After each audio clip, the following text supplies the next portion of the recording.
Hi, I'm Andrew Armstrong and welcome to the back office. If you were lucky enough in the 90s to be in the Emirates, Abu Dhabi, Dubai, or possibly some of the Far East places, you might have been lucky enough to be able to pick up a Rinco home computer. This is a home computer with arcade graphics and sound, a new dimension in gameplay. What you were really getting here though was a very piss poor rip-off of a Famicom. And Famicom, for those of you who don't know, is the Japanese version of the Nintendo Entertainment System. You can see here you've got your Captain Majid game and your Turtles game. These were the in-game Impact games, and I believe they're actually on a 99999991 in cartridge. You had the game system itself and a zapper, and you did have two pads. Now this was recently found by my father in his loft, and he said, "Here, take your crap." And he gave me this.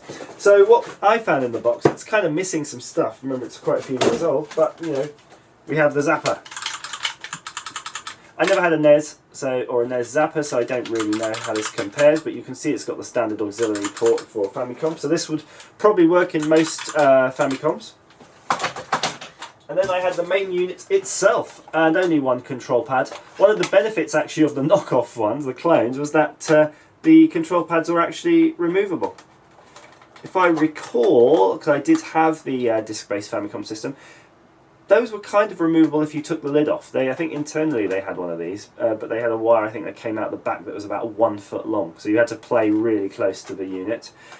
Two cartridges, Lunar Ball, which is kind of like a pool game, and Street Fighter X Turbo. Look at that. I bet you've never experienced Street Fighter X Turbo on the NES before, so we'll get to try that out. Just to go through a little bit though, the joypads themselves were pretty good, a little bit lighter than the original Famicom ones. I don't have the other side, unfortunately. The other side would have had a microphone in it, allegedly usable in the Zelda game. Build quality, a little bit creaky. I can kind of squeeze it about. Eject seems to work, power, all the usual bits and pieces. Now what I've noticed on the back here, I've made a mod.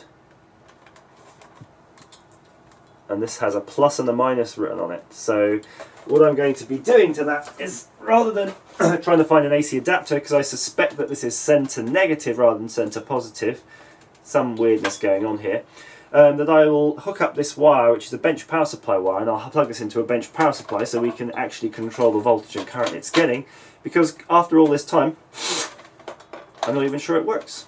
So let's hook that up. Okay, so as you can see, I've set up the unit here, hooked it up to this bench power supply that's putting out about 6 volts at about 300 or so milliamps. The game is working. It took a lot of jiggling of the cartridge slots. I think the cartridge slot was probably not that good to start with, but has since become knackered over time. Just sort of being very ginger with it because I don't want to disturb anything. So here's Lunar Ball. And I don't know if you've played Lunar Ball, but it's kind of a pool game. It's pretty good actually. It's not that bad. Works fine. Now you can see the picture qualities. You know, it's got this sort of strange striping going on here. But something even more odd, you'll notice that I've actually not got the sound on. And I'll tell you why. Well, in fact, I'll show you. Ready?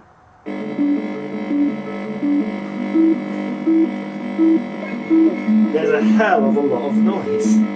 Now, I couldn't isolate the source of this noise. I really couldn't. I removed the bench power supply out of the circuit and actually used a battery, a 7-volt video camera battery, so in case there was any main hum coming in off it. Nope, that's not the reason at all. Then what I thought was I would put the volume on and then touch these pins, because on the original the right hand side unit had a sort of a microphone, and there could be a microphone input here that's open and just collecting noise. So I'll have another go now, but I don't think I could detect any change in tone or sound when I was rubbing my finger on here. So let's try that.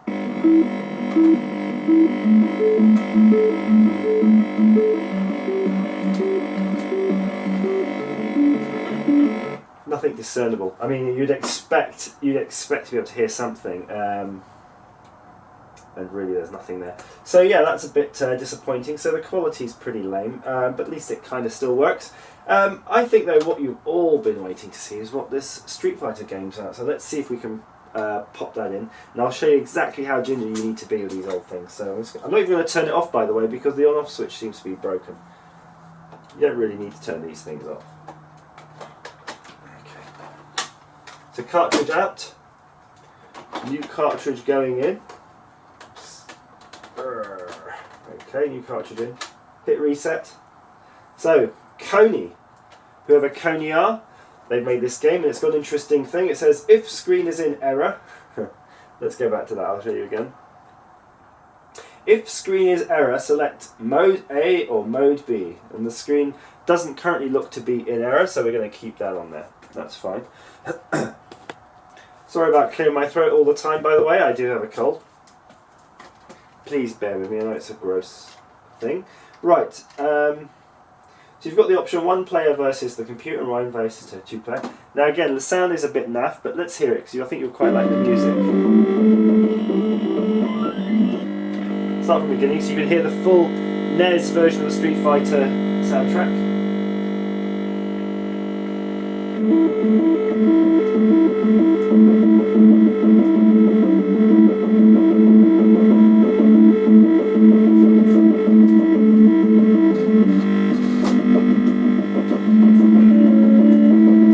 So you can just about tell it's Street Fighter 2.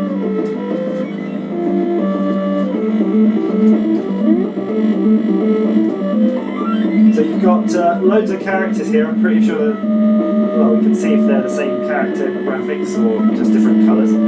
I've chosen Ken.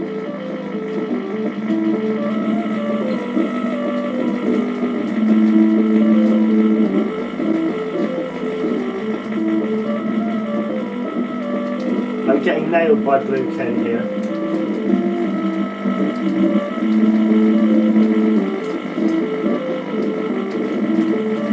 Come on, fireball.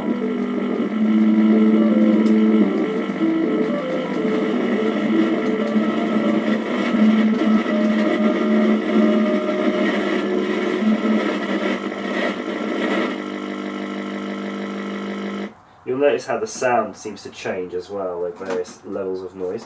I'm just going to turn that off. I can't seem to do any moves. Now the computer player has no problem doing various Hadokens and the whatever that's called.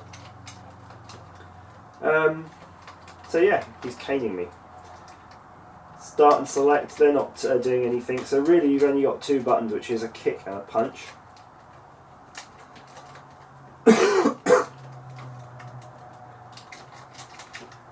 And moves don't seem to be coming out in the traditional way.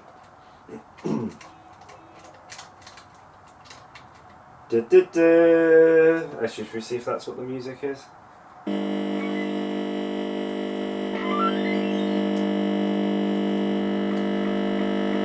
This horrible sound.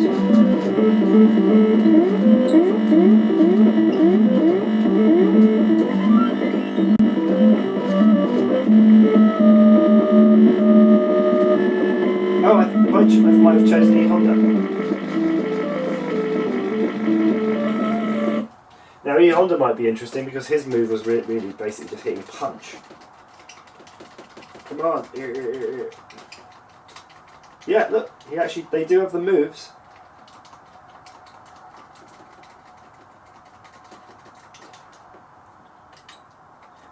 So there you have it. So I don't think you could live with this today. I don't think you can.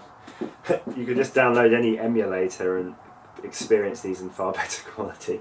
It's neat to have. I'm glad I have it, and I'll try to see if I can find all the other bits for it. Back in its day, though, I do remember as a kid it was pretty neat to get it. It did come with Teenage Mutant Ninja Turtles and a football game. I don't know. The football game was called something like Majid, but it was really just a clone of some existing football game. But the Teenage Mutant Ninja Turtles was pretty much just a copy of the original game, and the 99 in 1 or 9,999,991. I mean, that had a few games. They always just sort of had Super Mario World and various other black box games with the labels, the actual opening graphics removed, so you couldn't tell what the game is. So there you have it, the Rinco home computer, clone of the Famicom system. Although it's a little bit rubbish, I have to say something that's quite interesting as part of this revisiting is that the Super Street Fighter game looks actually quite impressive. I've been sitting here watching the various computer playthroughs as it's going through each sort of set of characters, and I have to admit it's impressive that they seem to have fit so many of the different characters in and their associated special moves. I've got no idea when you're playing it single player how you can achieve all of the moves, and I've got no real way of knowing how it plays with a two-player mode because I don't have a second joypad. However, if you can, please leave a message on the bottom and see if you can find this on a ROM site, or if there's a ROM rip of it, because I wouldn't mind trying it on an emulator. And I do know there's some dubious legalities about doing this, but you know, I own the cart, so if you can find me a ROM image of it, I've got no problems downloading that, and we'll visit it again just with an emulator and do a video on it. Thank you for watching. Goodbye.